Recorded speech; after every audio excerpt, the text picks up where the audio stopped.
Hi, it's Lou Dello, and welcome to tonight's Action Coaching Club live training call, Productivity Primer. So I decided to call this a Productivity Primer because there are a couple of really key concepts in the Wake Up Productive program that I thought were particularly valuable. And they are kind of, if I had to choose the 20% that I think have the 80% of the impact of the program, it would be pretty much what we're going to talk about tonight. Now, obviously, if you have Wake Up Productive, I recommend, of course, you go and review that and that you implement that. If you don't have Wake Up Productive, you might want to contact the sales team and see if they could do something for you to get it into your hands. It's an incredible program, and one of the reasons I think it's so incredible is because it acknowledges and builds on the fact that we are not external-only beings. And what I mean by that is that it's not just about productivity, it isn't just about results, it isn't just about getting stuff done. It's about understanding what's going on within ourselves, physically, emotionally, and mentally, and recognizing that that's a big part of the equation, and making it possible for us to become not only more productive, but more joyful, fulfilled, and peaceful human beings. So that's Wake Up Productive. And what I did was I sort of took a couple of the key concepts and some of the exercises that I thought were particularly powerful. In fact, it turns out that some of these exercises are actually the same kinds of exercises that I do with some of my coaching clients. When we get together, we often do, we have different names for it, of course, but the ideas in some ways are much the same. So that's another reason why I really like what Evan's put together, because Evan's really exceptional at this, is that he not only is a great teacher, but he's a great coach. And some of the things that you'll find in the trainings are as much coaching processes as they are training processes. So you'll have a chance to go through, if you have, like I said, if you have Wake Up Productive, you can go ahead and go through this part of the program. You can also go through the entire program and start to implement it. I've taken a little bit of a spin. I've taken what I think is the top 20% of the things that we can get started on right away that's going to boost your ability to get results on the basis of the action coaching checklist that we have, and also put a little bit of a spin on it that you may not have seen before, which is a process I used to run in my life coaching days, and I think you'll appreciate that. Now, if you're just joining the call, or if you're just starting to listen to this on a replay, on a video, what I'd like you to do is just pause for a second and go grab 5 or 6 sheets of paper, because I'm actually going to try to work through some of these things with you, give you an experience of them, and get some feedback from you. So I want to try, I actually want to do the exercises tonight. I haven't tried this before, and I'm flying a little bit without a net, but I think it'll work, and I think that you'll really enjoy what the results are. And the reason I want to do it as part of this training is because sometimes what I find is that this material sits there and people have seen it, they have read it, they've understood it, but they never get around to actually doing it. And so, sometimes it helps for us to do it together, so that we're all kind of in it and doing it, and making the time, because it's really, 5 or 10 minutes, some of these things, and they can have massive, massive impact on not only your productivity, but on your state of self, your state of resourcefulness and joyfulness and ease. So this productivity primer is based on the Wake Up Productive. I'm taking the key concepts and exercises that I think will give you maximum leverage in the fastest time. And what you'll find is that when we talk about productivity in this particular coaching group, we're talking about not only managing your time and your priorities, but managing yourself, because success is defined by both inner and outer success. It's a combination of what you feel inside and how resourceful your physical, mental, and emotional state is, and that combined with the actions that you apply to create the external results. Now, a lot of people often think about the external results as an indicator of productivity, but my feeling is that if you look inside at your mental, physical, emotional state, that's where all the good work is done. That's where all the leverage is, because if you can clear friction and clear resistance within you, the external results just automatically multiply. So what we're going to talk about through our training tonight, the primer, is to synthesize your inner and your outer game, and to do it quickly. So let's get a little bit of a productivity quick start. First of all, let's acknowledge some of the reasons that we aren't as productive as we might otherwise be. Here are the biggest productivity killers.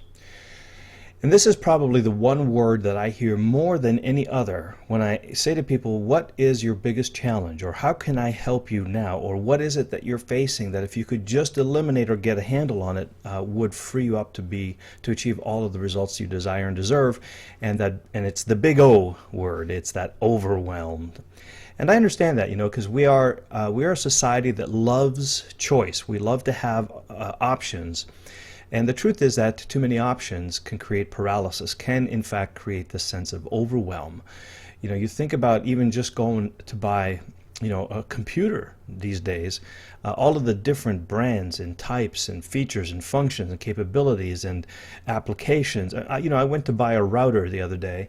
That I wanted to have a backup router for my network at home, and I was amazed that I actually spent close to 2 hours looking around at literally tens of different kinds of routers, and I thought to myself, you know what?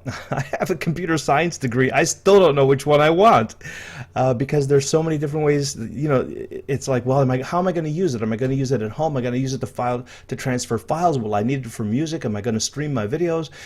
Is it going to be in a short range? Is it going to be a long range? Is it going to be N speed, G speed, N plus G? Is it going to be hyper turbo N? I mean, is it going to be Cisco? Is it going to be Linksys? Is it going to be D-Link? I mean, I just kind of found myself going, whoa, take a big deep breath, and then I just bought the best one, and I said, to heck with it. It's probably, it's probably because it's not always true, of course, but I said because it's the most expensive, and because it has the fastest specs, chances are I'll be able to pretty well do what I want. I don't know if it's true or not, but I just got tired of being overwhelmed by choices. So overwhelm in our business life and even in our personal life can create this sense, or excuse me, the abundance of choice, where we think that it's a good thing. It can actually, like any good thing taken to an extreme becomes a weakness. An overabundance of choices is a little bit paralyzing, is a little bit overwhelming. So this is one of the biggest productivity killers. And some of the things we'll talk about today are going to help you do a couple of things. So first of all, we like to have choices, because if we only have one choice, we kind of feel like, well, I don't know if that's the right choice. We don't like to feel like it's the only choice. We like to know that we've examined options and alternatives, and we chose the one that's in our best interest, or we perceive it to be in our best interests. But at the same time, if we have too many choices, then we're paralyzed. So some of the outcome of what you'll learn today, and what you put into practice, is you'll learn to generate choices where there are few, or fewer than you would like, and you'll also learn how to narrow choices intuitively, reflexively, even without thinking about it. You'll just narrow choices as you go through these exercises, so that you'll have a manageable amount of things, and you'll also learn to prioritize and choose. So productivity killer number one, absolutely too many options to choose from. That creates overwhelm and paralysis. Productivity killer number two is distractions and interruptions. Now, I know you've probably got this too. Between pagers and texts and phones ringing and pop-ups on the screen and beeps when you get a new email and knocks on the door and whatever else. It just and those are all the ones we don't choose, or necessarily don't think we choose, but we obviously we do. But we feel like we have to know when the phone rings. We have to receive our text messages. But how about all those times when we just routinely head over because we got a little pop-up that says, oh, new Facebook message, or oh, new email, or oh, your Twitter account has activity. I mean, there's so many things that are constantly interrupting our attention and demanding our attention. And this kind of distraction and interruption really gets in the way of flow. And what we're going to realize is that flow is one of the most productive, creative, resourceful states you can be in. And we're going to practice putting ourselves by choice consistently into that experience of flow, so that we can be highly productive for long periods at a time. The other productivity killer is multitasking, and I relate multitasking and info snacking kind of in the same way. Well, multitasking is a little bit like this. It's this idea that we have that says, I can do more than one things at the same time. And the truth is that multitasking as a term originated, at least to the best of my knowledge, with computers. When we were in the computer lab, we got introduced to the concept of multitasking, and what it meant was that there was a central computer, and all of us in the university were on individual terminals. And when I typed on the keyboard, I instantly saw a key echoed on the screen, and so did on my terminal, and so did every other student. So we all felt as though we were being served at the same time, and the computer in essence was serving multiple terminals, multiple students, and it was switching from one student to another, one terminal to another, one keystroke to another, but it did it so quickly that it made it look as though it was simultaneous. And the phrase multitasking originated with these computers that were able to handle more than just one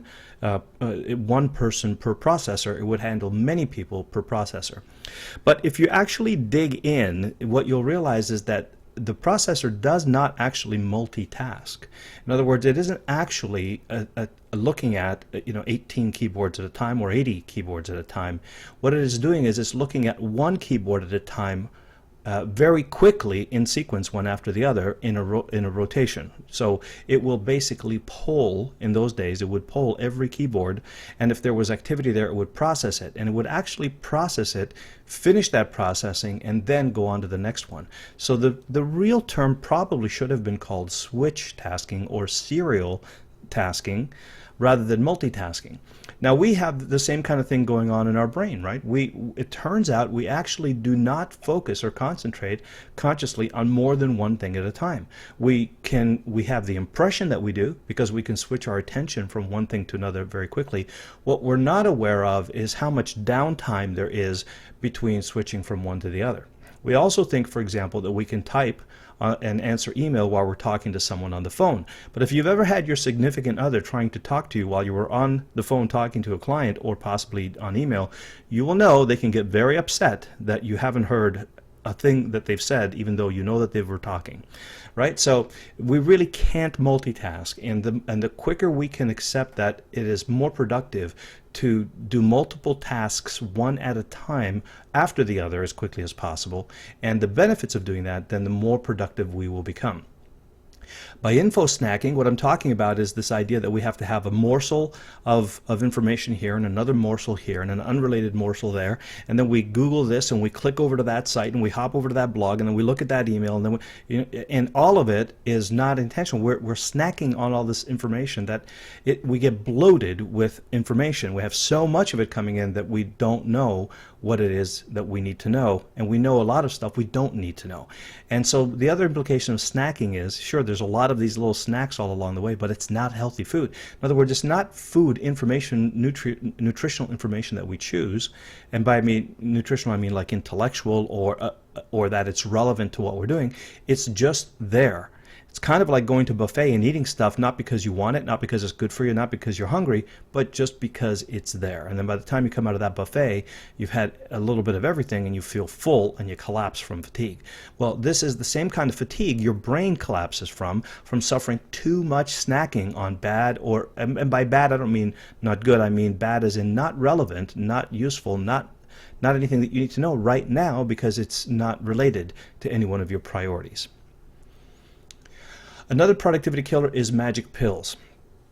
Now, this results in what we call the bright, shiny object syndrome. So, we think that we need to build a list, and for example, and we set out to build a list of 100,000 people.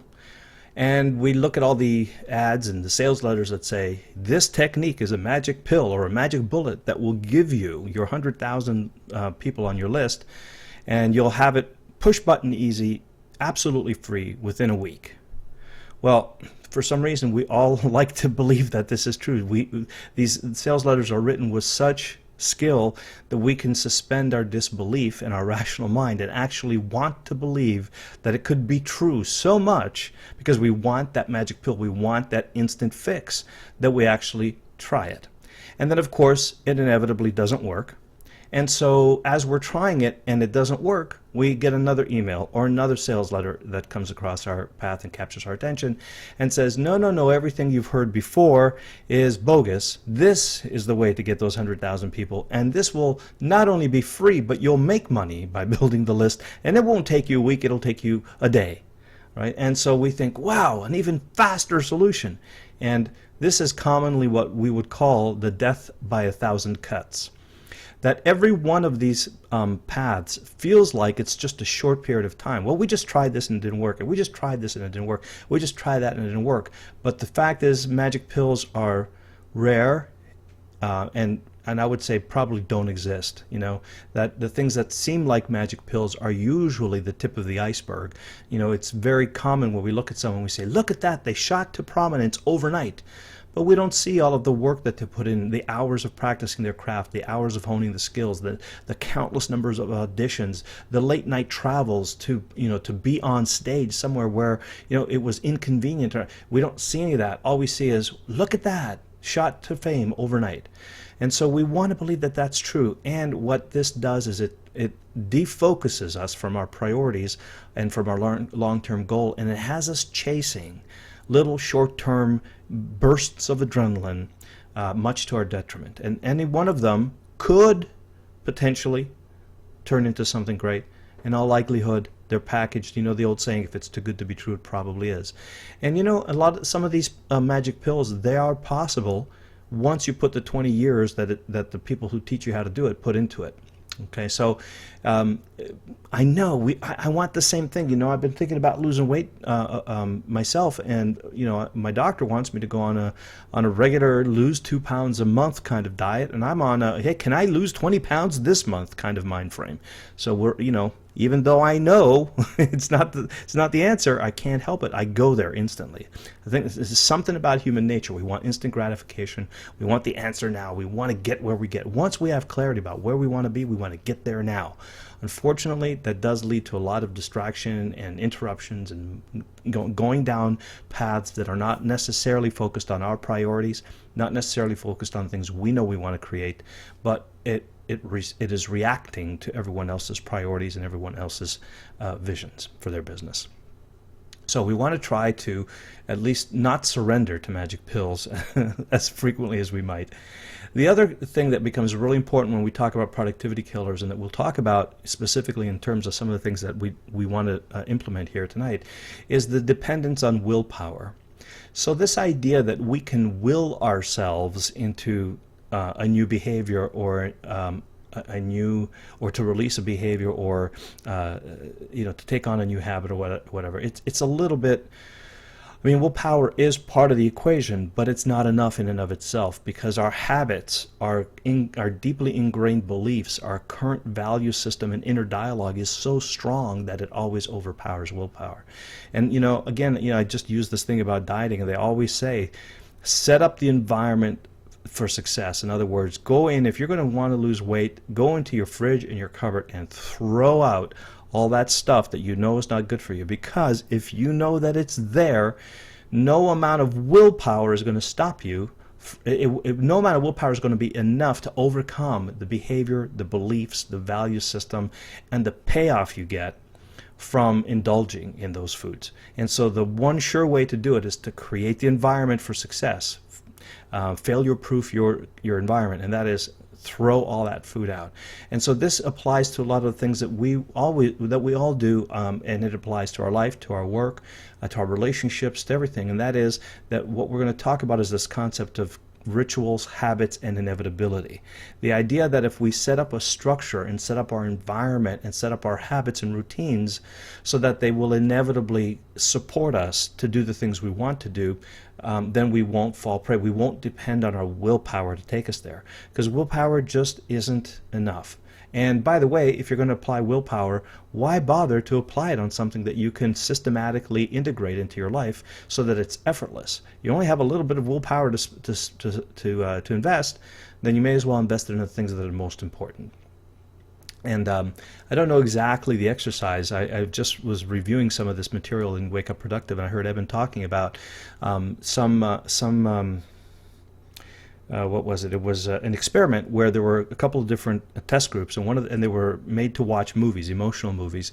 And one of the test groups was asked to to suppress their emotion, to use their willpower to not respond to the emotion evoked by the film.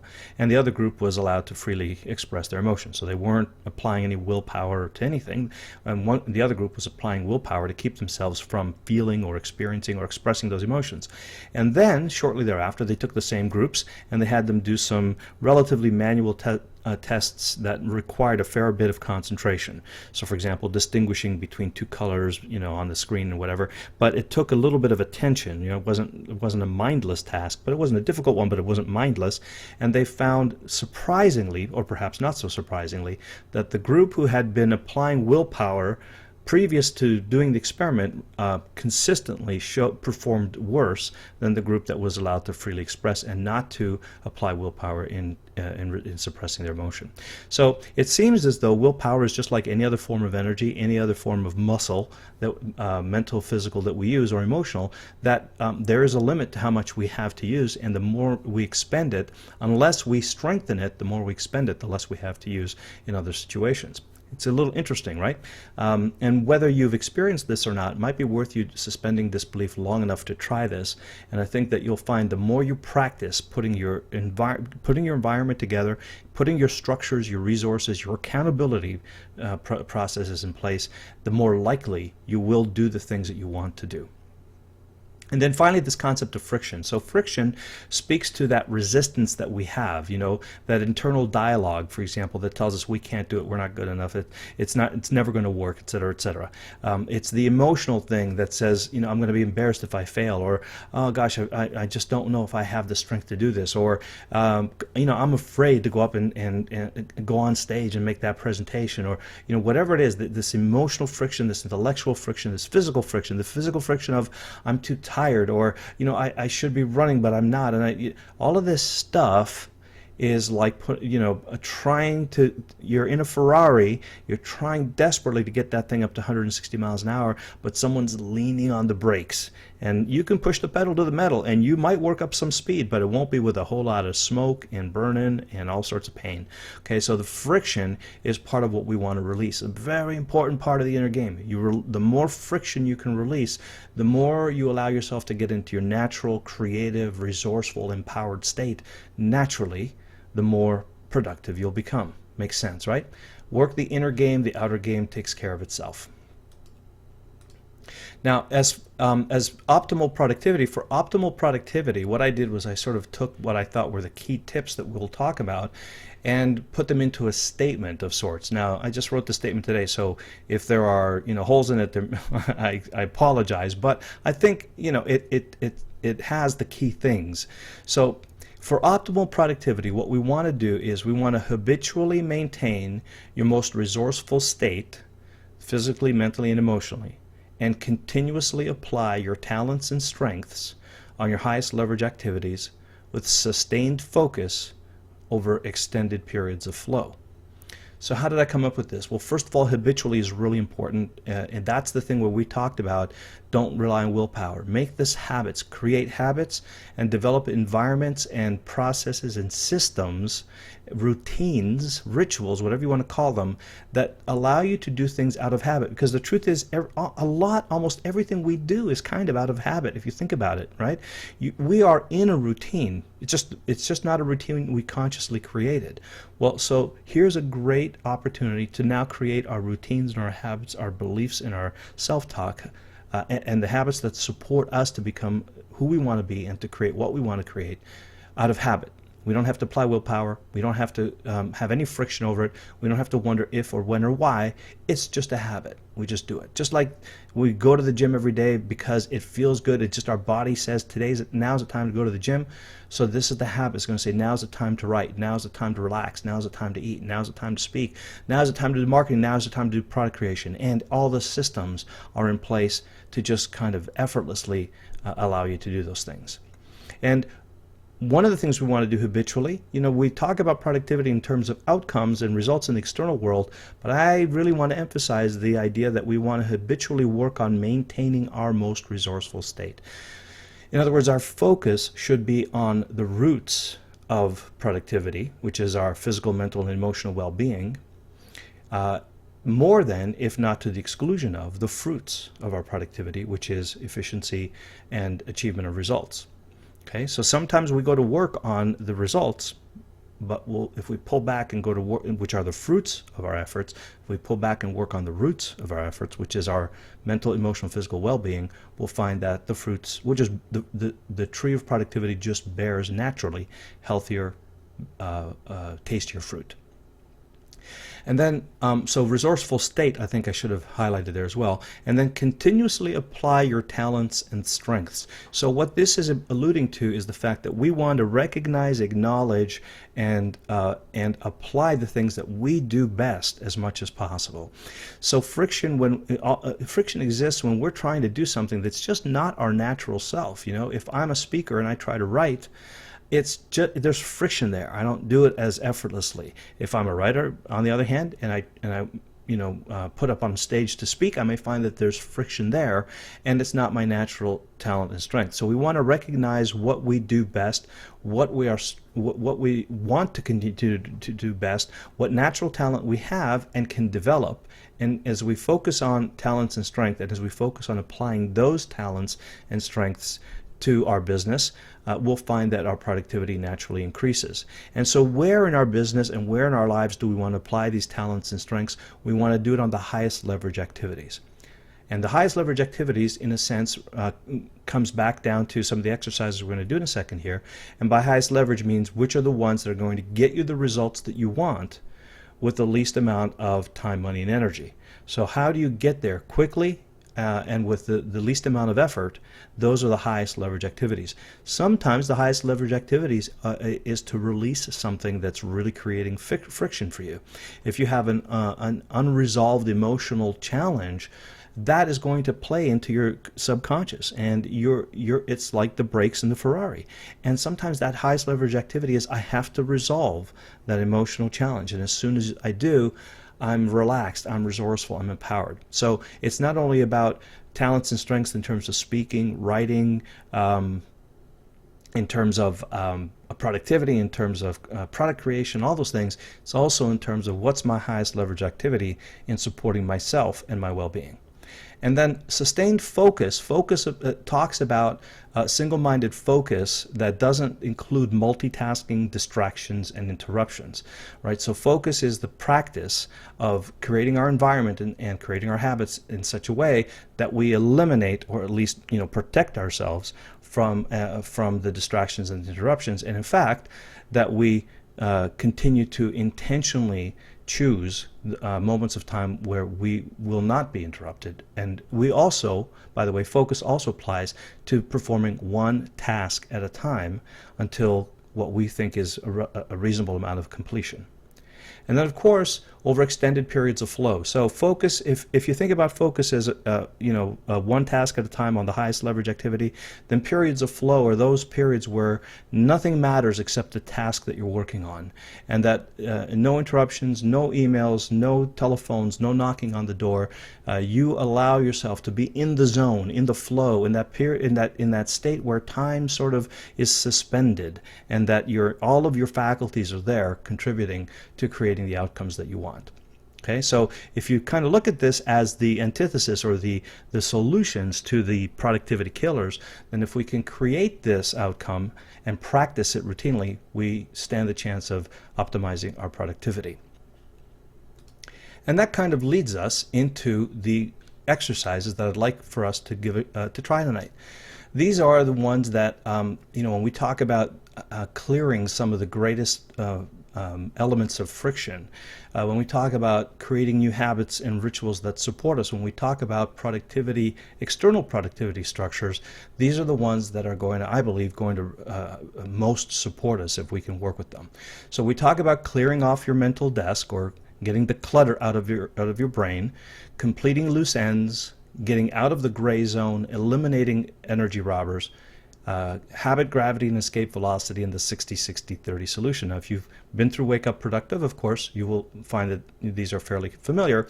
I'm not sure that you've actually done these exercises yet or had an experience of them, so I want to talk briefly about them and then actually do the exercises tonight, so that you get a sense of how powerful they can be for you. And then we'll have some action items at the end of this. Okay, so let's talk first about clearing off your mental desk.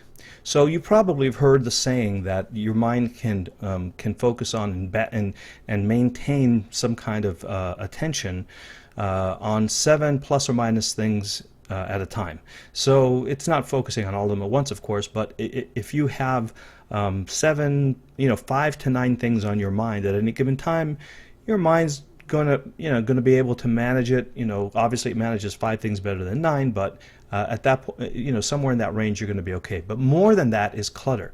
More than that is like having your clothes thrown all over the floor and not being able to see the carpet. More than that is like having piles and piles of papers and books and computers and disks on your desk and not being able to find the pen or the keyboard so that you can get some work done, right? So one of the things this is such a great exercise. I can't tell you how the first time I did it, it was funny because I always feel like I'm on top of my game. I got it. Sure, I don't have to write it down. It's all in my head, and I know exactly what it is, and I know exactly what I need to do. No problem. I got it covered. And I thought to myself, there's only about 5 or 6 or 7 things. And once I started writing down, I wrote 250 things that were on my mind. Can you imagine that? And made a great dent in it when I was able to then release these things. So do this if you will for me. Pull out a 1 or 2 scraps of the paper that you put together, and if you haven't, go ahead and grab yourself 5 or 6 sheets of paper for the exercise tonight, and then and just get yourself ready. I'm gonna time us for about 4 or 5 minutes. I'm going to give you to do this, and I want to just check in with you later and see what your experience of it was. Okay, so let me just do one thing here. See if I can pump a little music in here maybe as we're doing this. So go ahead and grab your sheet of paper and grab your favorite writing utensil.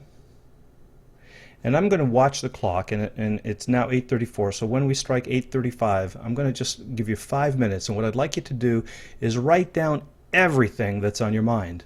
Start writing everything that you think you have to do, to remember, to follow up on, to file, to store, to write, to email, to call, whatever it is. I want you to write it down and keep writing. And when you think that you've come to the end, just think some more and keep writing until everything that's on your mind is down on that sheet of paper. And don't worry about the rest of the instructions here. For now, all I want you to do is write for 5 minutes and get everything you possibly can down on paper. All right? Go.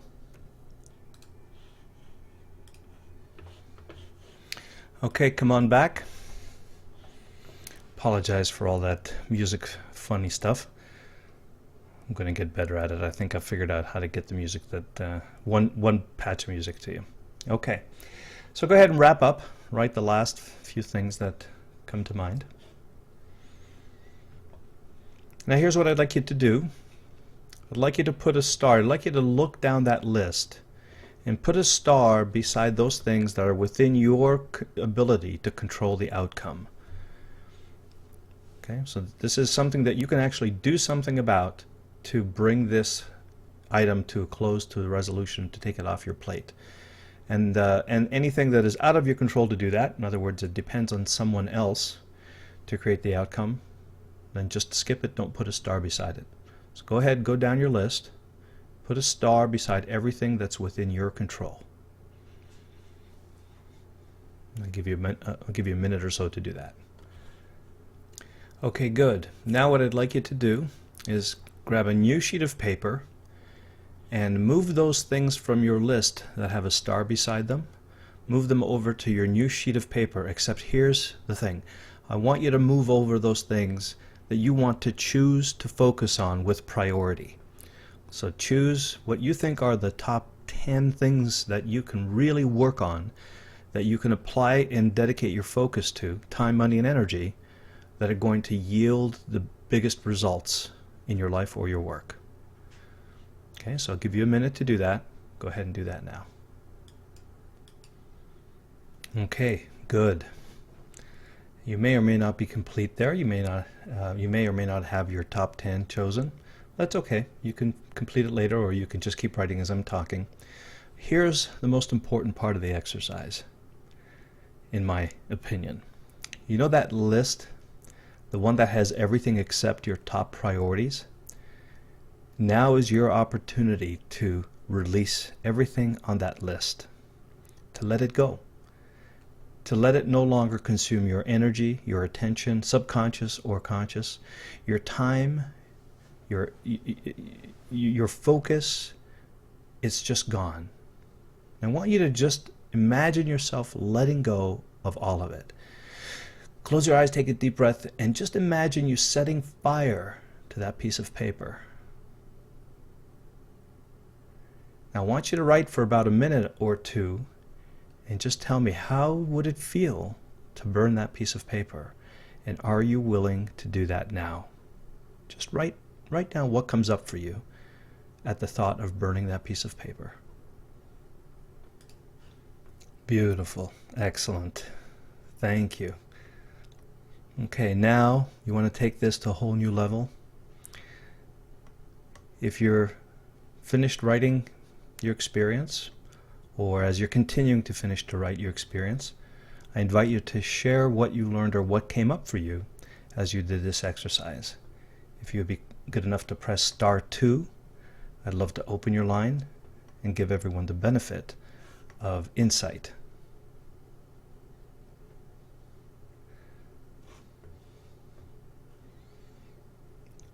Okay, so press *2 to raise your hand and share what came up for you as you were doing this exercise. What did you learn? What new insight came up? What takeaway do you have to offer for yourself and for others? Okay, area code 617 in Boston. Yes, hello. How are you doing? Doing fine. Who's that? This is Jonathan. Hey, Jonathan. Yes. So my main things on this were, first of all, I followed Evan's course on Wake Up Productive. And so I have exactly 2 high priorities for the month, and then I take about 2 things I can put in each week, and then I have 1 to 2 things I follow. So when I say 2 priorities, I spend at least an hour, usually 2 hours on each of the 2 priorities until I finish them. And then the things for the week are appointments that I need to prepare for and take care of.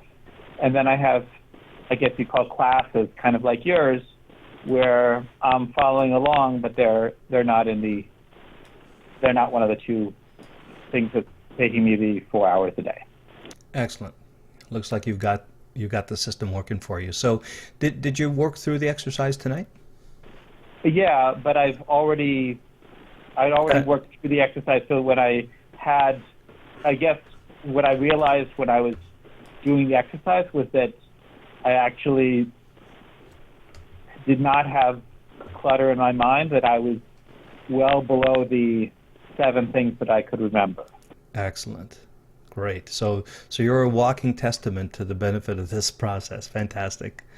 Sure. Excellent. Thank you, Jonathan. I appreciate you sharing. Hope it was helpful. And from Cambridge, another Cambridge, looks like Jeffrey. Hey. Hi, Jeffrey. Hi. Let's see. My insight was that though I had a huge number of things that I could do, it was actually fun to just write down those that, and just cross off those that, okay, I really didn't need to do. So I wrote down what my fear was, is basically that these are things I said I'd do, and afraid that I'd let people down, or I'd be out of integrity with some of the things that I said that I would do. But the reality is that I would be much better off with the really just getting a great job on 2 of those top priorities, and then other things would line up. So it's just a little bit of mind worry of dealing with those smaller things, and I found it useful to actually write down the concerns I had with releasing them or letting them go. Excellent. So, did you come to some kind of piece about how you could release those in a way that would support you and the other people involved? I just said, well, it's not the end of the world if those things don't get done. I just so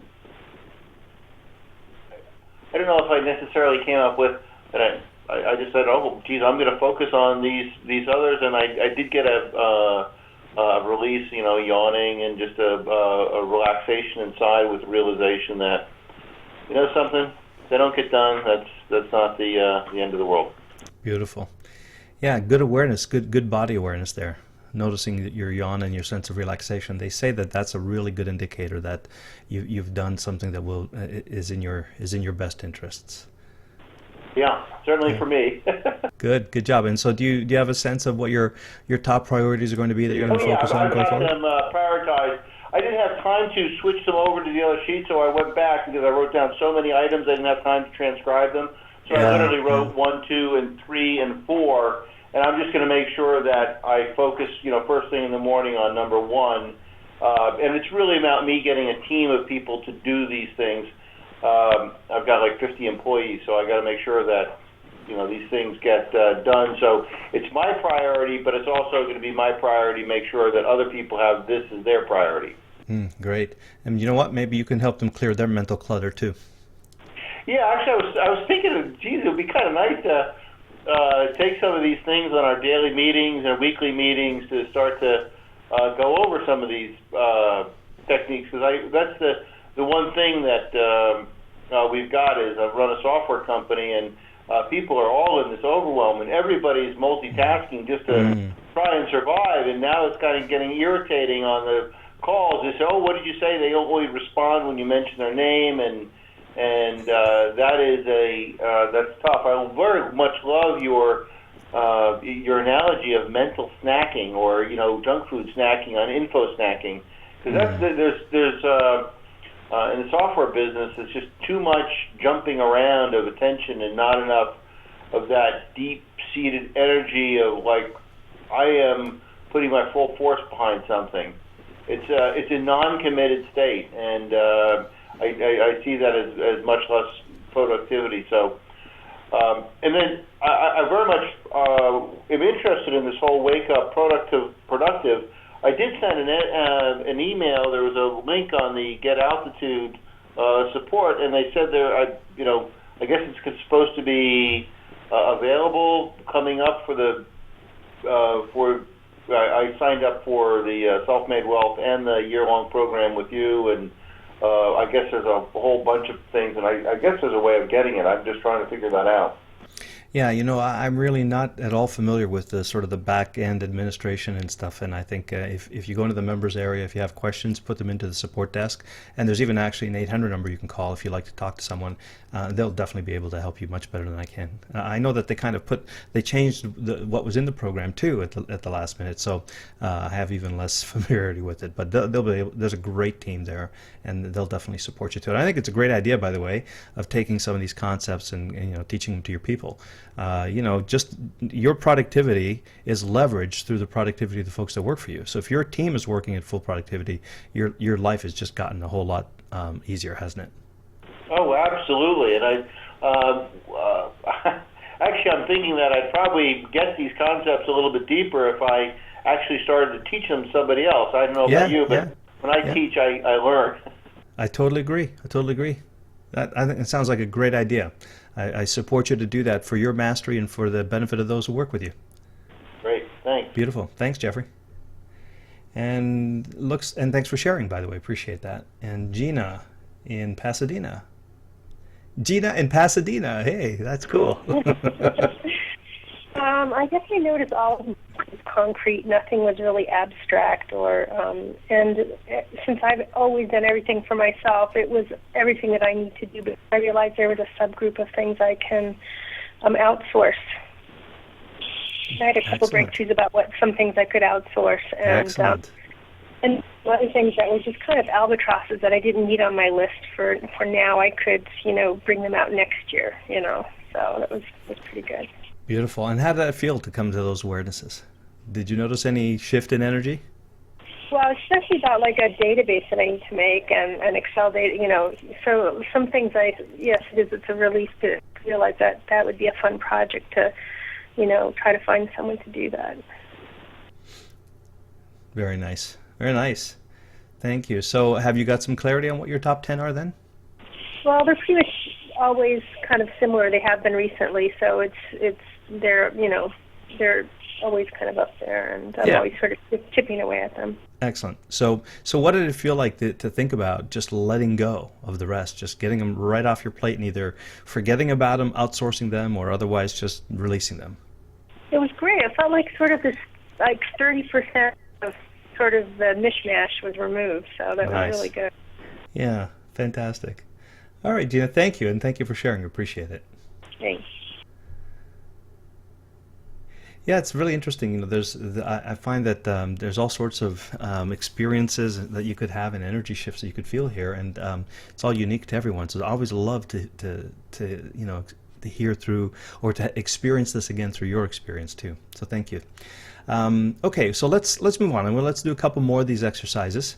And we're not going to spend as much time on these. I just wanted to. This is the biggest one, I think, and then the next ones that we're going to do are similar to these, but with a specific different focus. So this was about clearing clutter. Now we're going to try to just release a little friction and a little bit of and create a little bit more space emotionally and mentally. So let's keep rolling here. So this is a really big one. So this goes into the emotional realm quite a bit. I know that what we talked about here when we talk about clutter and clearing your mental clutter, in a sense, some of those things that we wrote down in the previous exercise could actually be loose ends, mental loose ends, things that we are thinking about that we need to complete. But very oftentimes, when we talk about these kinds of incompletions that I'm going to talk about now, oftentimes we're referring to emotional incompletions. And sometimes there's an element of it that requires the physical and the mental as well. But oftentimes, what makes it feel incomplete is this desire to resolve, this sense that if I don't get this handled, I just can't forget about it, or I just can't move on until I do. And sometimes it's just little frustrating, annoying things, and sometimes they're very big personal things. So these are things that help us or that prevent us from being in complete focus and having our attention completely on the task at hand. It creates what we've referred to as the gray zone, that Evan talks about Tony Schwartz's gray zone. I've heard it not necessarily called that, but referred to, and I understand it very well. It's like when you're at work, me being the workaholic that I am, I always have this gray zone, is that when I'm at work, I'm always thinking, oh, I should be with my family, or I should be with this person or that person, or I got to hurry up and finish so that I can do that. Or sometimes I'll go on vacation and I'll be thinking about what's going on at home. Sometimes I'll be at home and I'm dreaming about vacation. Sometimes I'm at home and I'm thinking about what I have to get done at work. Then I'm at work and I'm trying to figure out what I have to get done at home. And so these kinds of gray zones are also robbing us of friction. And we're going to talk a little bit more about that next. But right now what I'm talking about is, where are the areas in your life where you have incompletions? Things that your attention is being drained into, but aren't, and maybe holding you back from being completely empowered, resourceful, and creative when you need to be in the state of focus and flow. Okay? So what I'd like you to do now is I'm going to just spend a few minutes, and I want you to, and by the way, some of these things, it's kind of hard to admit and acknowledge to ourselves because they're not comfortable sometimes, right? So this is a huge opportunity for you to really dig deep and look at where these things may exist in your life. It's a great opportunity to acknowledge them and then to choose to resolve or release them. Okay, so for a couple of minutes, I'm just going to give you 1 or 2 minutes here. What I'd like you to do is grab a sheet of paper and at the top just write incomplete or incompletions. And then think about and reflect if there are places in your life or in your work where you have things that are incomplete that would really benefit you to resolve or to release them. Okay, so I'm going to give you a minute or two. Go ahead and just list them and keep writing till you can't think of anything else, and when you can't think of anything else, write some more. Keep the pen moving. Okay, and bring your writing to an end.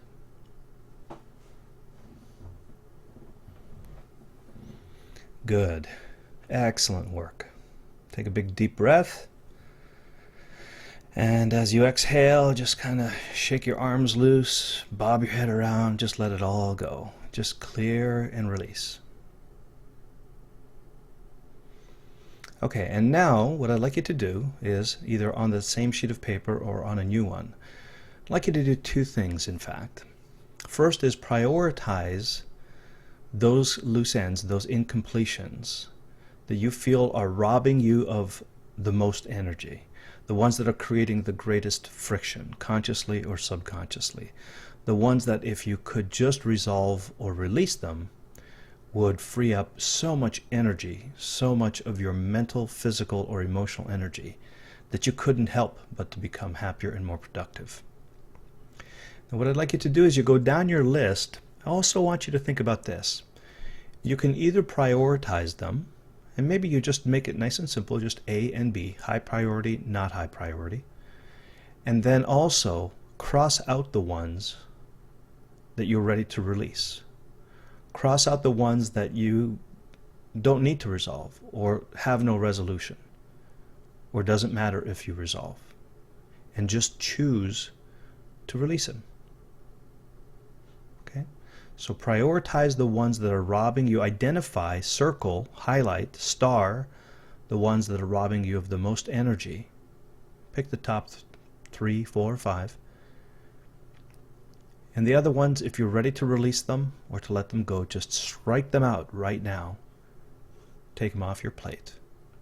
I'll give you a minute to do that.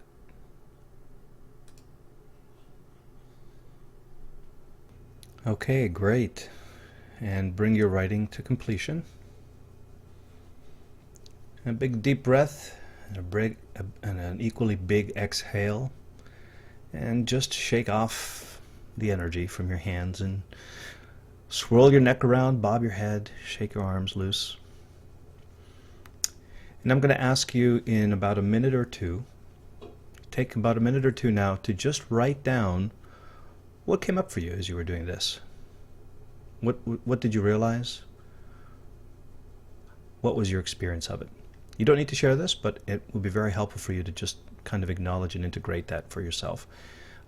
Keep your notes fairly short. Write shorthand if you would, because I'm only going to give you a couple of minutes, and I invite you after the call to do these in a more thoughtful, present, focused way. But go ahead and just write that now. I'll give you 2 minutes starting now. All right, fantastic. And complete your writing. And I'm going to check with you back. I'm going to check back with you at the end of the call, and if there's anything you want to share, I'm going to invite you to share a little bit later. And for the time being, we're going to keep doing a few more exercises. So go ahead and loosen yourself up, limber yourself up, take a big deep breath. The next thing we're going to talk about is getting out of the gray zone. We talked about this a little bit earlier, and it's not too different than incompletions, except that these are not necessarily things that you can complete. These are just choosing focus. So gray zone is about when your mind and your body are in two different places. Your body's at work, your mind is at home. Your body's at home, your mind is at work. Your body's on vacation, your mind is in the office. Your body's in the office, your mind's on vacation, that kind of thing. So it's all about learning to be present and practice being present, so that as you continuously choose being present and in the moment, you begin to develop and strengthen the focus muscle, that single-minded focus. So very quickly now, for a couple minutes, take a new sheet of paper and just think about those places in your life and in your work where your body's in one place and your mind is in another. You're just not giving your full attention to one. When you're immersed in that activity, you're just not being fully present. So go ahead and take a minute and make a list of those things starting now. Okay, excellent. So as you bring your writing to completion now, what I'd like you to do is just go down the list and put a star beside those areas where it would really support you to be fully present. And these are the ones where you're going to choose to start practicing being fully present. So put a little star beside them and then make a note. How could I be more fully present in the moment when I'm engaged in that activity? And choose the one or two areas that are going to make the biggest difference to you I'll give you I'll give you 1 minute to go ahead, identify those things, and identify your strategies for supporting yourself to have focus and being out of the gray zone in those moments. 1 minute starting now. Okay, fantastic. Great. Take a big deep breath and complete this part of your workshop tonight. And we're going to keep motoring and getting a lot of stuff done tonight. Here comes the next step. Eliminate the energy robbers. So you may have noticed that tonight was about becoming aware of the productivity killers in your life and making choices, taking action even in the moment to eliminate them. And what we're trying to do is we're trying to create energy by being in our most empowered, resourceful state. We don't want to be like that car that's out of tune and the motor's not quite tuned right, the pistons aren't firing on all cylinders, someone's got their foot on the brakes while we're trying to push the gas. That's all friction. And all of it, as you can imagine, wears away the energy of the fine-tuned machine that is you, your mind, your body, and your spirit. So sometimes we're aware of these things, sometimes we're not so aware of them. But what I'd like you to do now is grab another sheet of paper or just continue writing. And I want you to identify, make a list of the things that you know are robbing you currently of physical, emotional, or mental energy. Just think about some of the things maybe that are already on your to-do list or that are still on your to-do list or incomplete. And just identify those activities, those thoughts, those behaviors, those actions that you're taking that you know make you feel physically, emotionally, or mentally drained, tired, fatigued. Okay? I'll give you a minute to start writing that list. Start that now.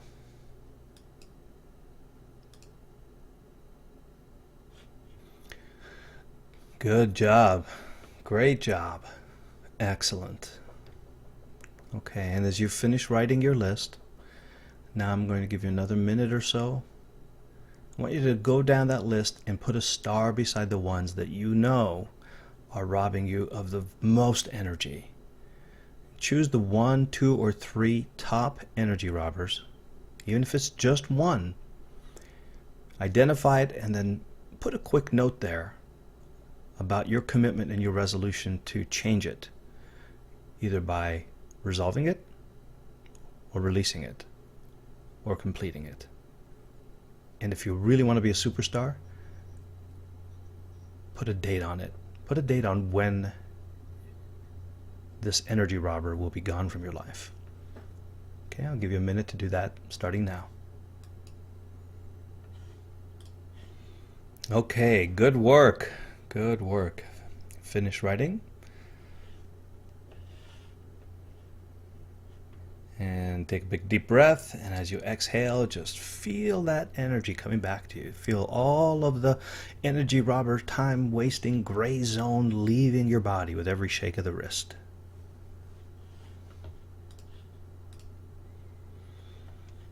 Okay, so I'm going to check in with you in just a minute about your experience with that, or any declarations you want to make about commitments to yourself and promises to yourself.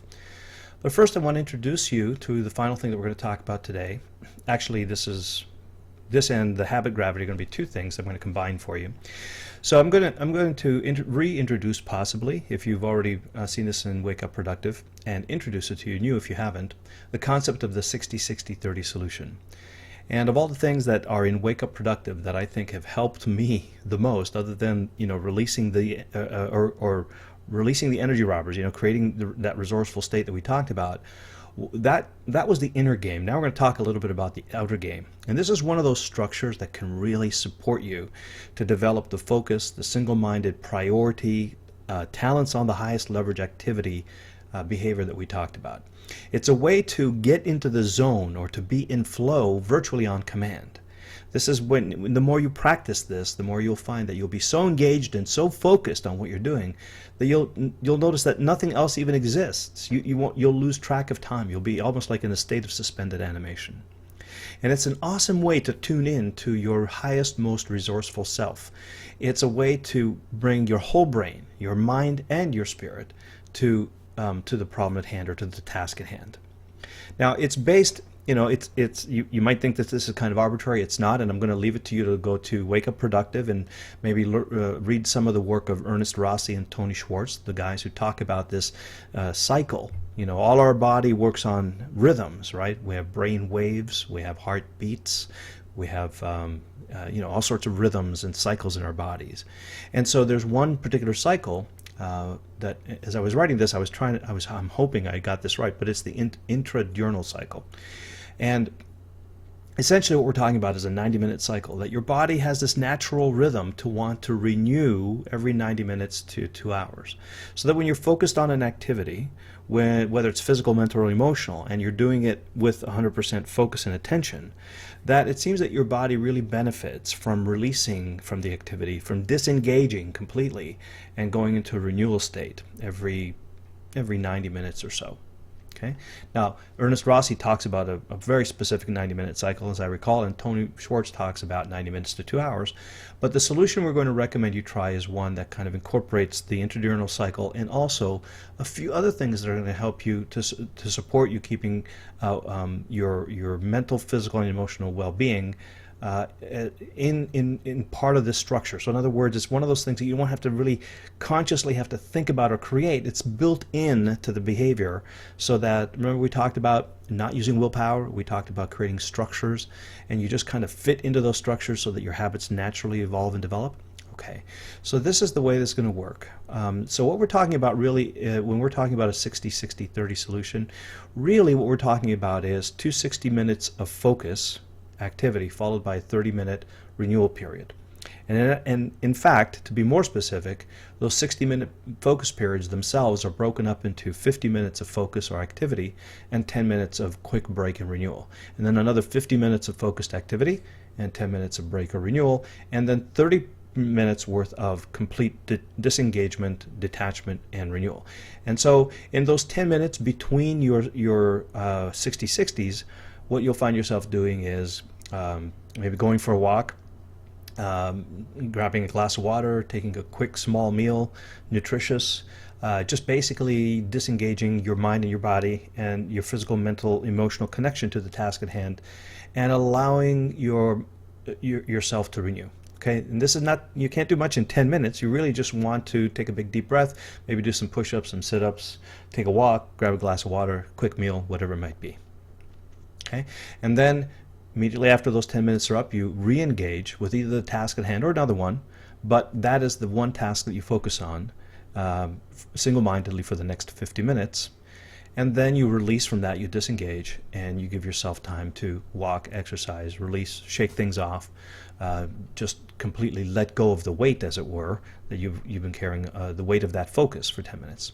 And then after those two task-focused, results-focused periods of activity, now you're going to take 30 minutes to completely renew. And here's where you can nap, you can run, you can swim, you can jog, you can eat, do whatever is appropriate for you in those 30 minutes, depending on the time of day, depending on your habits. But basically, you want to completely release your mind and your spirit and your physical being from those tasks. Okay, it's complete renewal and re-energizing. Now, I actually use this. I use the excuse, I'm Italian, right? So you know about in Italy, they have these afternoon naps. Well, for the longest time, I've been napping, and I've always had to, make an excuse that it was my Italian heritage. Well, now I have scientific evidence for these naps, and actually, following Eben's cue, I've gotten into the habit of being able to take very deep 15 to 20 minute naps. It's really incredible how reinvigorated I can feel after a 20-minute nap.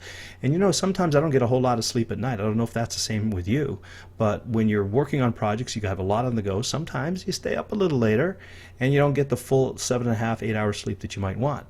This 15-20 minutes, if you practice it, you'll learn how to get really deep into those 15-20 minutes, and when you come out of it, you won't feel groggy at all. You're going to feel renewed, reinvigorated, clear-minded, and ready to rock for your next 60-60-30. Okay, so it turns out that this cycle works most efficiently with the natural system of your body for renewal and recovery, and it naturally encourages you, because you only have 10 minutes, 10 minutes, and 30 to eat small, frequent meals. So what happens is you get more productive, you create more product or outcome, but in the process, you're also getting more rest, you're eating better, and you're working out a little bit more than you normally would, right? Because, oh heck, anybody can do 15 minutes on a treadmill. If you've got the 30 minutes, you may as well, hop on the treadmill or run around the block, right? So you're going to find that this conscious attention to release and renewal is going to serve you in more ways than you could possibly imagine. And it's been my experience, and I anticipate and predict it will be yours, that you will find yourself much more able to make highly productive use of those 50 minutes when you come back after your 30 than had you not taken them. And you will find that it gets easier and easier to then get in the flow and to not be in the gray zone, because you are practicing this behavior of being focused for 50, off for 10, focused for 50, off for 10, renewing for 30. It's a rhythm that your body gets into. It's a rhythm that your body naturally has, and it's one that if you create the structure, the external structure to stick with this, that you'll find immense benefits on all levels, internal and productivity external.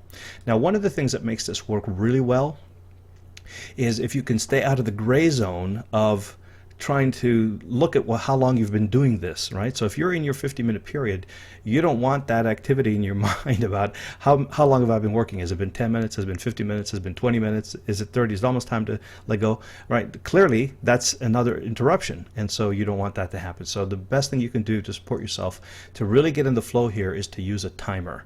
Okay, that's actually a misspelling. You should say use a timer. And so this allows you to let go of the need to be conscious of time. You set your timer for 50 minutes and you get to work. And you know that 50 minutes from now that timer will go off, and that's the time you stop. And by the way, the other secret here is you also set your timer for your 10-minute break too, because if not, I found those 10 minutes could turn into 20 or 30 or 40, and those naps could turn in from 15 minutes to 2-hour naps, right? So you absolutely want to use the timer to bring your focus periods to conclusion. You also want to bring your renewal periods to conclusion using the timer. And you'll never have to think about, have I been asleep for 5 minutes or 10 or 15? You just know that either you're going to wake up just before the timer does, or the timer will bring you out of your sleep. And conversely, when you're focused, that you can absolutely pay 100% attention to the task at hand, knowing that 50 minutes from now you'll be alerted that it's time to rest and renew. Okay, so practice this habit and you'll realize how naturally you'll gravitate towards empowering yourself to have that state of total resourcefulness and creativity, and as your inner game starts to settle, and as you handle your completions and tighten the loose ends, as you clear your mental clutter, as you release your gray zones, and you practice being present, and you get rid of all those energy robbers and give yourself this structure of 60-60-30, you're going to find yourself being more productive, but not only externally more productive, but internally happier, fulfilled, more at peace, and at ease. It's a great program, and it's an excellent structure to support you. So I encourage you, starting tomorrow, plan it tonight, finish the exercises we've been working on, and then starting tomorrow. By the way, when's the best time, do you think, that you can implement this 60-60-30 solution? If you said morning, you're absolutely right, because here's a dirty little secret. If you get on that email first thing in the morning, you are suddenly at the mercy of everybody else's priorities. And I don't know how many times I've said, just going to read the email, not going to respond, just want to know what's going on. And 2.5 hours later, I finally pull myself away from it. So just by virtue of doing this for the first couple of hours in the morning, you cannot help but to start your day productive automatically. And to get the most important things that need to be done, and then if you want to spend more time with your email, you can, and you'll feel better about it, knowing that you've handled all the important things. So you won't be in the gray zone as you're going through your email thinking, oh, I've got that priority and that task and that project and that content. You will have done the two big things that you need to get done in the first 2.5 hours of the day, and you're going to be able to release and relax into reading your email. Okay, so practice this starting tomorrow. If you aren't using it already, I think you will find this miraculous. Now, another little thing I want to say about this is we want to install the behavior.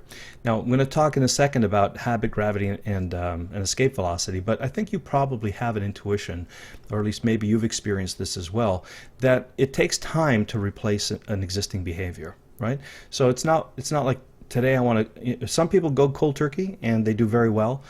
More often than not, it takes us a little time to sort of replace the behavior, because the behavior, oftentimes comes from also a lot of value systems and social pressures and internal dialogue and self-talk and belief systems and so on. So it's not always that easy to just stop on a dime and pick up a new behavior. And in fact, the psychologist will also tell you that we don't actually stop a behavior. What we do is replace a behavior, right? So nature abhors a vacuum. The minute you stop one particular behavior or activity, you just want to naturally replace it with something else. And what we want to do is consciously and intentionally replace it with a 60-60-30, and with letting go of energy robbers and letting go of completions, and prioritizing our highest activities, and making sure that in those 60-60 minutes that we're applying our highest and best talents to the highest leverage activities. Okay, so here's what I'm going to ask you to do. So install your 60-60-30 practice in the first 2.5 hours of your day. Okay, and start thinking about doing this every day. Now, if you do it once every week, and then twice every week, and then 3 days a week, if you want to work up to it, that's fine. Don't give yourself the goal that you're going to do this all day long, 60-60-30, starting tomorrow. It's not. That's a great thing to work towards, but you don't have to have it by tomorrow, right? Just kind of take the next biggest step that you're going to succeed in doing. More important that you set an objective to do this, say once a week, and you do it once a week, rather than set it up to do it 24/7 and you fail. Okay, so take whatever the next level feels right to you. If you could do it daily, I highly encourage you to give that a shot. If you have to, work into it a little bit more slowly, then do that. But then what I'd like you to do is I'd like you to plan out in detail how you're going to use that time. So remember some of the things we did before, right? Talking about the highest priority things that are take out of the clutter what your highest priority activities are. Remember that we want to focus on the action checklist. Remember that our greatest benefit in our business comes from driving traffic, building a list, creating products, and making sales. And use those to drive your activity, and have some specific intentions for the outcomes that you want to create in those 2 focused minutes of 60-60. Okay. Now, if you can get more focused time in the day, fantastic. But if all you do is put this into your morning for the time being, that is fantastic too. That's excellent, right? So develop the behavior, and it doesn't ever have to be all day long unless you want it to be. But the more you can do this, the more you're going to support your natural rhythm, the easier it's going to be to get through a workday, the easier it's going to be to be productive. This structure gives you total freedom. Okay. Then I also want you to get that timer, and it doesn't matter if it's an online timer or a physical timer, a kitchen timer, whatever it is, but your iPhone, I use my iPhone most of the time. Whatever it is, just be sure to do this with a timer. It's really a completely different experience without it.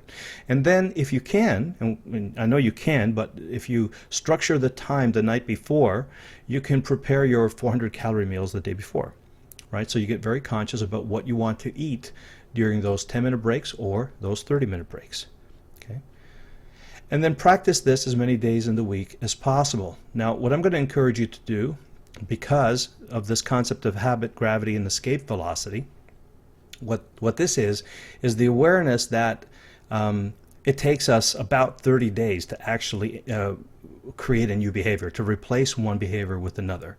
And in Wake Up Productive, Eben says that awareness is the most powerful and rare state to be in, and willpower is the rarest and most valuable form of energy, so that the more we can be aware of the behavior that we're taking and consciously choose it, and the less we rely on our willpower to actually do the things that we choose to do, then the easier our life gets. Okay, so and it normally takes about 30 days to replace an old behavior or an old habit with a new one. And the stronger the habit, the longer we've been at it, of course, the more energy there is around it, and the more energy we have to apply to replace it.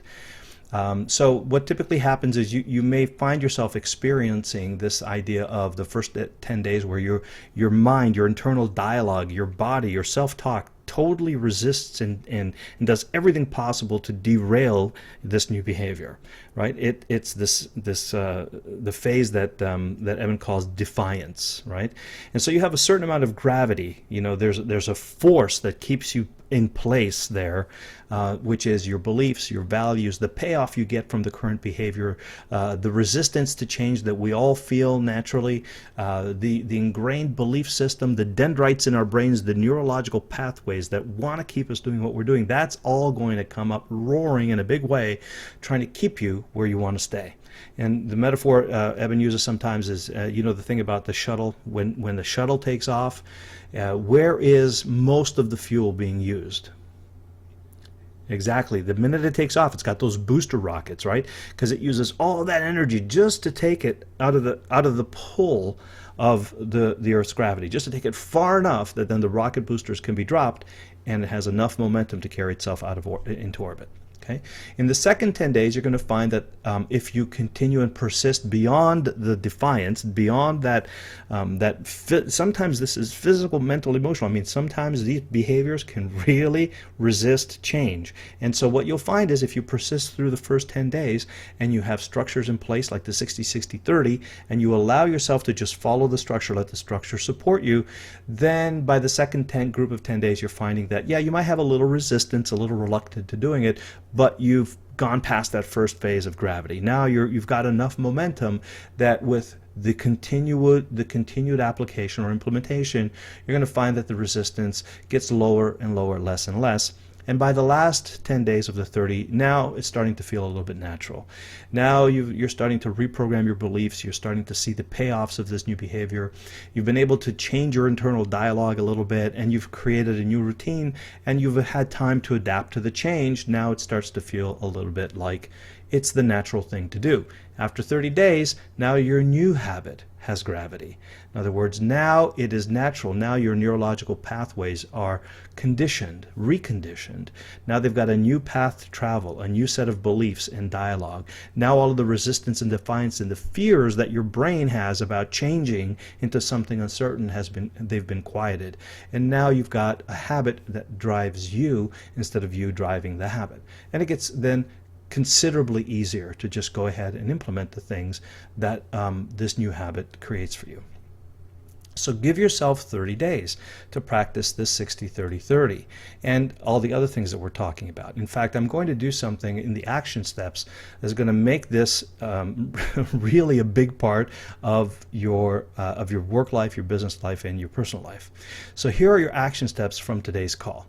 First of all, I want you to finish performing the clearing exercises that we did. We kind of did them for 2 or 3 minutes at a time here and just gave you a sense of what they were like and how to experience them and what might come up for you. But I'd like to invite you to give yourself, an hour to really immerse yourself in these exercises and go deep. Find out the things that are going on in your mind and in your emotions and maybe in some of your personal life, some of those things that you know that they're there, but you haven't wanted to talk about them or acknowledge them before. I'll tell you what, the more you dig deep and the more resistance you find and clear, the more you're going to turbo boost your new behavior past that gravity, because all of these have gravity. So perform the clearing exercises, and then also know that life changes, priorities change, and things happen. And so don't just do this once. It's not just about doing it tonight, once and forever. You're going to, I don't know if you have ever noticed, but in my experience, sometimes I can clear my desk and I'll look at it and it's like, wow, I can't believe I can see my desk and I can see, it's clean. And then somehow 30 days later, I've got boxes and papers and computer parts and stuff all over it again. So, you have to go through this periodically. Now you choose the period. Could be weekly, could be monthly, could be quarterly. But don't make this a one-time event. Practice this and continue to evolve it. And then always prioritize your highest leverage results, right? So when you go through the clearing exercises, come out of it with a list of things that you are committed to doing because you know that they're going to benefit you and your business. Okay, and then so we have the things that are going to give you the least friction and create the more resourcefulness, right? The things that are going to help you with your inner game, and then also those things on the action checklist and those 4 items, traffic, list, products, and sales that are going to help you build your business. If you focus on those and ask where do I get my highest leverage results in those areas of business, and I'll leave it to you to define what highest leverage means for yourself personally. But then commit yourself fully to making those a reality for you. Then I want you to do this. Now here's the twist. I want you to install the 60-60-30 process or solution into your habit, into your day. And I want you to do it until you can practice it daily for 30 consecutive days. So that doesn't mean that you can do 10 days now and 12 days later and 8 days after that. You have to do with a break in between. No, I'm talking about 30 consecutive days. Until and unless you have done the 60-60-30 in a way that you committed to yourself for 30 consecutive days without fail, then you haven't created the habit gravity yet. So that means if day 15 you've done 15 consecutive days and then day 16 you miss, guess what? You start the clock again, day 1. Okay? Now I know you're going to say, oh, but I could be at day 29. Yes. And the deal you have to make with me and the promise you have to make to yourself is if you do not go at least 30 consecutive days, then you haven't developed the habit gravity. So start the clock again and get going with it. Now, if you have done it for 30 consecutive days, there's a great opportunity to look back and say, can I do more of it, or is this enough? Right? So is it okay for me to do it once a day, or do I now want to do it once in the morning and once in the afternoon? And so on. And you can develop it and evolve it and increase it. If you find that it really supports you, you may find you want to expand it. If you find that you're doing just fine with one block a day, then that's fine too. You'll know how productive you want to be, and once you experience it and becomes habit, once you have the habit gravity with it, you may be inspired to do more. But I'll leave that to you once you finish your 30 consecutive days. And what I'd love for you to do is on our next coaching call Thursday, come on and tell me that you're committed to this. Tell me what your top priorities are, and tell me, we're going to do it like a sobriety test. I'm on day 36. I'm on day 15. And we'll celebrate your progress, and maybe what we'll do is we'll even have a little reward for people who finish the 30 consecutive days. We'll have a special group of people who graduate that 30 consecutive days.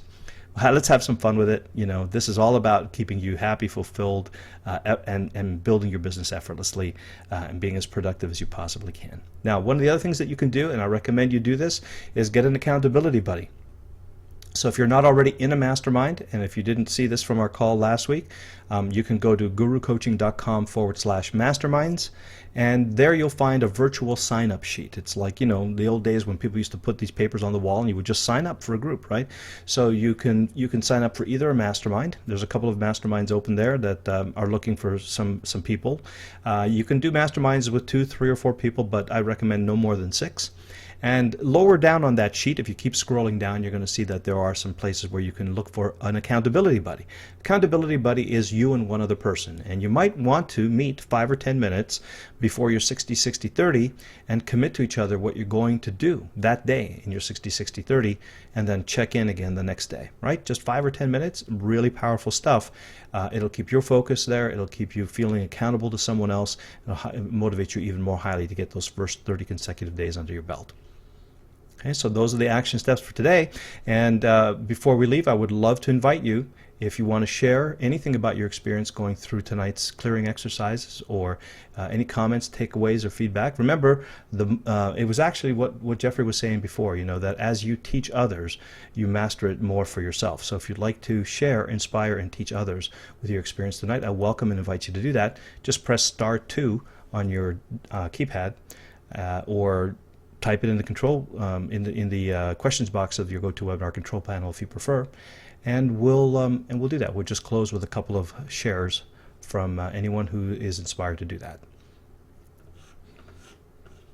Okay, it looks like I'm going to guess this is Ben 347 in New York City. Ben, your hand is up. Did you want to share? Hey Lou, I think my hand was up before, but okay. From before, but I will actually just share one quick thing. I had been through most of Wake Up Productive before this phone call, and what you said about going back and revisiting it is really so critical. And it's one thing to hear it being said, but it's another thing to experience. So I just want to recommend to everybody on the call, it's really, really no joke, because the subtleties and the not so subtleties, are really, really impactful. Like I get so much more of the concepts now on such a deeper level than I did before. So just, definitely encouraging the revisit to all of this. Beautiful. Thank you. Appreciate Yeah, thanks very much. Appreciate that. Thanks, Ben. Okay. All right. It looks like Jeffrey. Hey, Jeffrey. Welcome back. Hey, first a couple of questions. Is that all right? Mm-hmm. Sure. Say on this 60-60-30 sounds great. It really sounds like it's a 50-10, 50-40. Yes, right. I guess you could look at it that way. Yep. Okay, so when you do your the last 10-30, there's no difference. You just set your timer for 40. I actually, yeah, it depends on the mood I'm in, but I actually do still separate the two because in those 10 minutes I'll do something that is intentionally letting go of the previous behavior, and then the next 30 minutes is starting a new behavior, which might be sleeping, right? So I give myself to consciously release my focus, my energy, and attention on the last task at hand. Before I start the new 30 minutes. And that, I mean, that's just how I do it. You could certainly look at it as a 40-minute block if it serves you better. Okay. And then what's appropriate, like a 10 minutes to prep for that? Or, if I'm going to set it up. Sorry, I'm sorry, say it again. What's appropriate in what respect?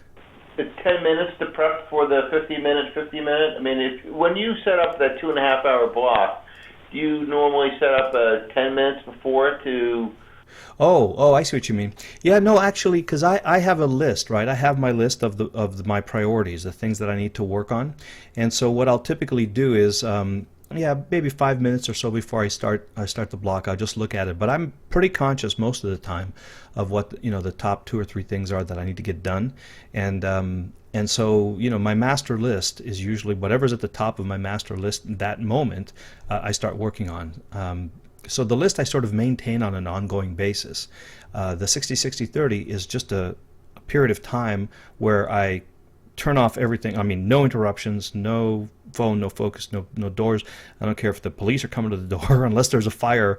I'm not leaving, kind of thing. But the things that I'm working on, I have 1 or 2 sheets of paper. Usually, I try to keep it down to 1 sheet of paper where I have the projects that I'm working on, the deadlines that are pending, and what my top priorities are for this week and this day. And so I can just go down that list, and what I like to do, though, one thing I do like to do is I like to batch the kind of activity that I'm doing. So for example, if I have a lot of website and marketing and administrative and follow-up to do with people, I'll do that in one 60-minute block. And then if I have product creation, I'll do that in another 60-minute block. I won't do 10 minutes of web stuff and 15 minutes of product creation and so on. The whole idea is to try to get one state of mind going for about 50 minutes. So I'll just look down my list and I go, oh, I got to create, I've got a webinar coming up, so I know what I have to do is create the content for that webinar. That's top of my priority list, so that's what I'm working on these next 50 minutes. Those minutes are up, and I may continue to work on the same task, because if I'm not done yet, and if that still happens to be the most important thing for me to be working on, then I'll just spend the next 60 minutes focusing on that again. Right. Okay, now one of the ways I was looking at this, I have a commitment on doing, say, this may sound funny, but the first one would be 50 minutes of pure exercise, then release on that, then 50 minutes of writing. Or is that I mean, it's totally focusing on something, but I'm just wondering if that's just out of the realm. Part of me is thinking, well, way to get into this would be to just program my body to do things in this 50-10. And anyway, I think my thought on that is release, then 50 minutes of writing. Yeah, you could. I mean, my thought is that unless you're doing the physical thing unless you have a specific outcome there, like if you have a goal to lose a certain amount of time, or if you were, for example, a professional athlete, or if you were even just competing or whatever, if you had some goal associated with that activity where you were doing a specific set of exercises to develop strength or stamina or endurance or aerobics or skill or whatever, then I would think of using it for that 60 minutes, because even though that is renewal in the sense of it's physical energy, it's still productive. Right? So when I think about the 30 minutes, I think about that as like unproductive in the sense that there's no I don't have any outcome. I'm not doing it for any particular reason. I'm just doing it to sort of relax, renew, and let go. I want to let go emotionally, physically. So if I have focus and I have intention to, develop skill or develop weight or create an outcome, even though it's a physical activity, then I look at that as part of the 60 minutes, perhaps. But if not, if I'm just doing it for renewal and release and recreation, then I usually think about it in terms of the 30-minute part. Does that resonate at all with you? That's very good. That's very good. Yeah. And then on this, I went up to the gurucoaching.com/mastermind, Plural. and or trusted advisor, I thought it was, but and I wasn't sure. Okay, so I put my name up there. But what next? Oh, well, what's going to happen? So did you visit this link that you see up on the screen now? Oh, I'm not looking at the screen right now. I'm just on a phone call. Oh, okay. I'll pop the screen up. I started the GoToWebinar. I just have to. Sometimes I find that if I'm totally concentrating, I don't look at my computer. So Yeah, that's great. So obviously you're going to be really good at the 60-60-30. So here's what will happen when. And by the way, Trusted Advisor is another program that I'm running that's not related. That's one of my own. It's not related to this Action Coaching Club thing. yeah, I know whatever it was, the Guru Mastermind. I definitely signed up. I just wasn't sure. Maybe. Okay, I don't remember. so here's what I'm envisioning might happen is that when you add your name to a list, for example, of a group of mastermind partners, that they will have their email addresses there. And so what you could do is you sign yourself up and then just send out to everybody's email and say, hey, I just signed up for the mastermind. When do we hold our calls? And start participating.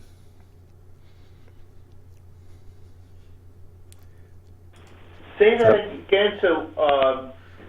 So I'm going to leave. So what I'm doing is I'm actually leaving it. I'm at gurucoaching.com/my. I'm at the GoToMeeting. Yeah.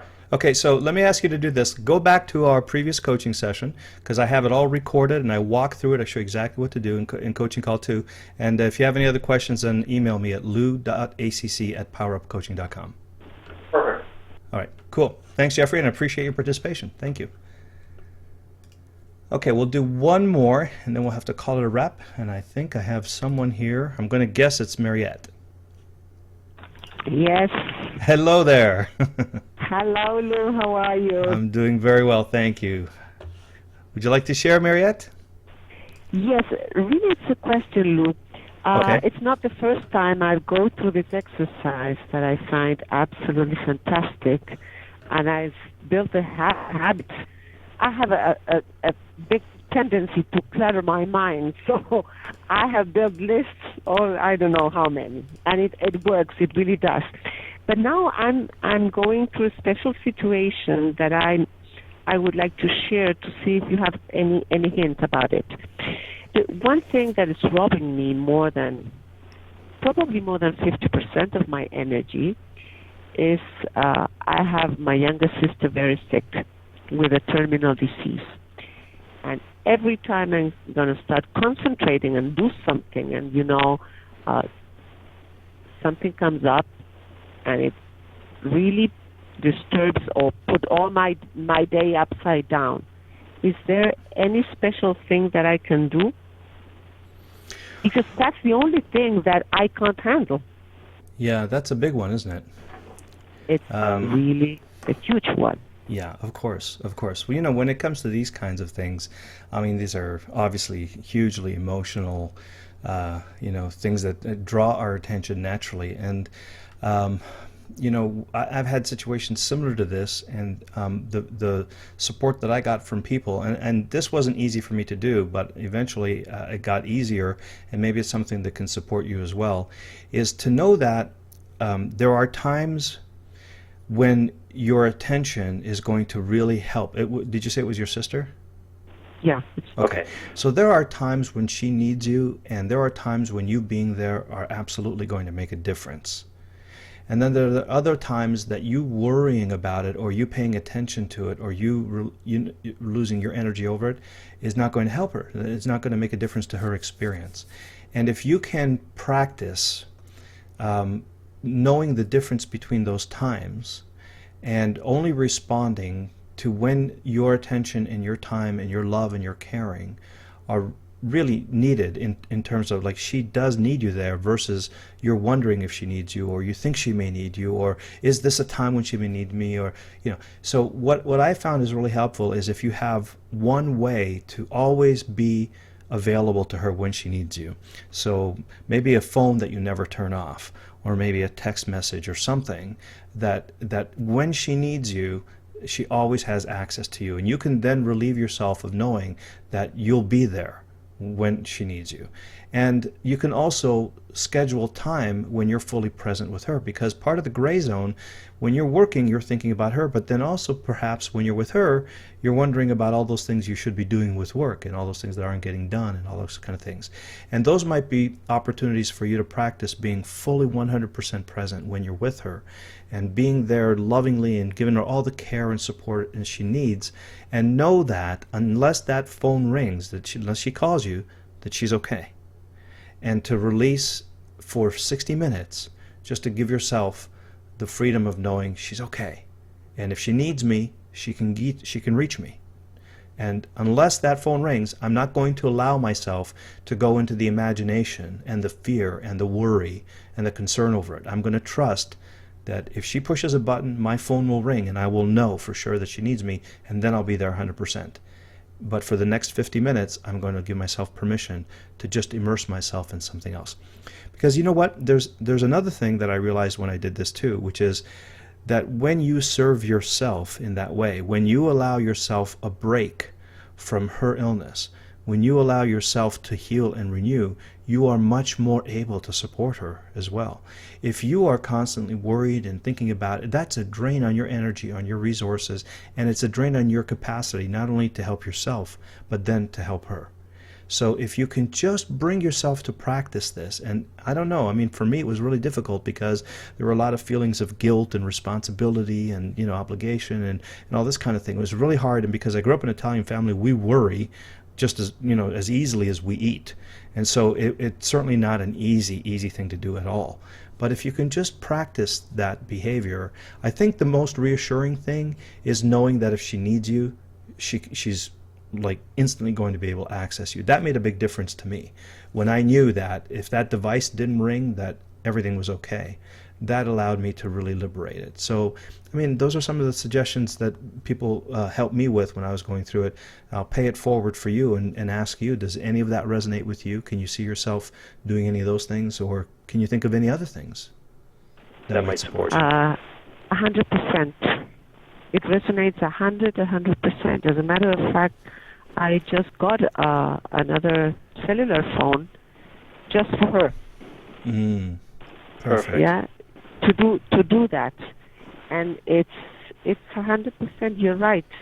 I have to pass by that guilt and that everything, and allow myself to concentrate. Mm-hmm. But thank you, because you're exactly right. Thank you. Yeah. It helped me. That was advice from a lot of people in my network, and I'm glad that I had a chance to experience it, so I could share that experience with you tonight.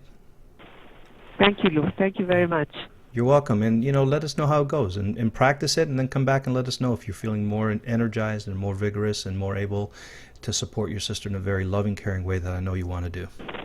Mm-hmm. Thank you. I will. Sure, I will. Okay. Thank you, and good luck with that. Thank you. Okay. And I'm just going to reach out, and if anyone has had similar experience that Mariette is having, and you have some strategies that really supported you, perhaps you'd like to share with Mariette or type them into the questions box, and I'll share on your behalf. These are the important things in life, right? These are the big ones, and still, if we attach too much importance and priority with the wrong emphasis on them, they can it's like jumping in the river with stones in our pockets.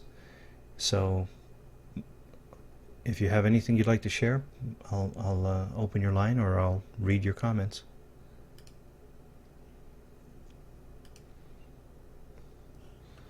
Okay, I'm not seeing anything, so I'll assume that we're complete for the night. And thank you, Mariette, for giving us the opportunity to do that. Oh, Gina in Pasadena has a few words, so let's get some support strategies from Gina. Hi, Gina.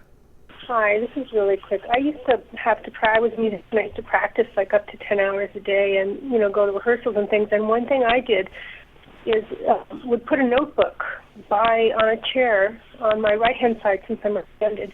And any time a distracting thought or something I had to do or something came into mind, I would actually write it down on the piece of paper.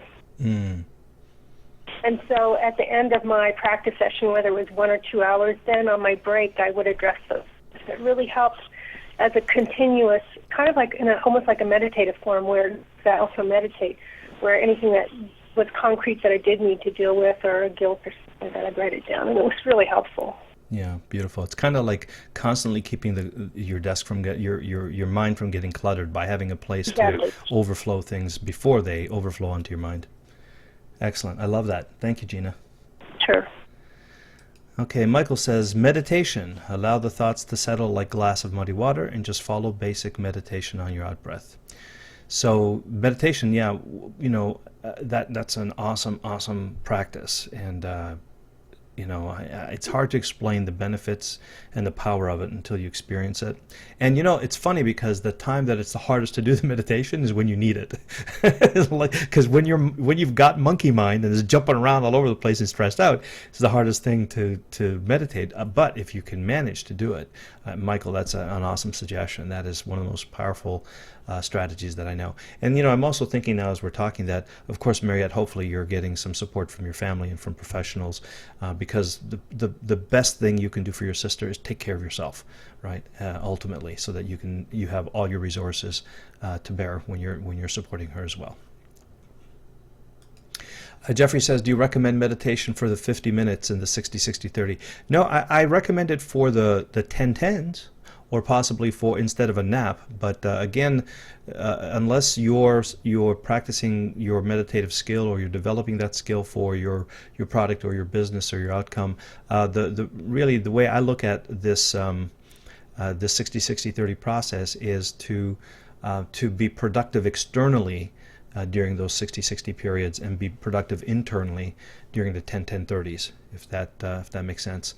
And by the way, I mean, you're absolutely free to adapt it and use it in the way that supports you best.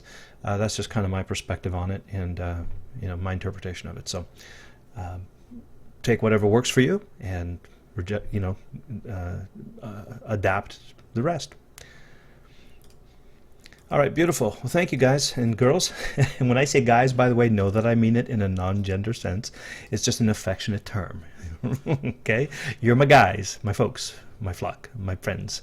Okay, so let's bring this to an end. So hopefully this was helpful to you, and my intention here was to hopefully give you an experience of some of the things that you may have already been exposed to, and if you aren't practicing it actively, or if you just haven't gotten the habit gravity of it, that I've at least given you a taste of it, so that you'd be inspired to make it a bigger part of your day, and would love to hear your stories of how it supports you going forward. So please do take the time, either right now for an hour or when it serves you, put it in your calendar and do the exercise. Spend the time that you need with them to have it really support you. And again, more than anything, I encourage you to start installing that 60-60-30 practice first thing in the morning.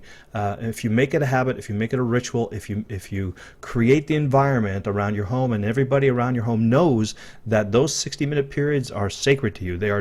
They cannot interrupt you. If you're wearing your red cap, it means daddy's not available. Or if you have your green shirt, mommy's not available. Whatever it is, so that everybody in the house also supports you in implementing this strategy. It is one of the most powerful, one of the easiest, and one of the most results producing methods that I know. Strongly encourage and support you to use it for yourself. Okay, so till we speak on Thursday, and by the way, Thursday is a live coaching call, so anything that comes up for you on the training we've done tonight, or any part of your business you want to talk about that has to do with traffic, building lists, creating products, and making sales, is fair game. We'll go round robin till we run out of time or run out of questions. Till then, I want to thank you for being here, because your being here allows me to do work that's fun and fulfilling. Thank you. Appreciate you doing that for me, and look forward to connecting with you soon. For now, thank you. Bye for now. Namaste.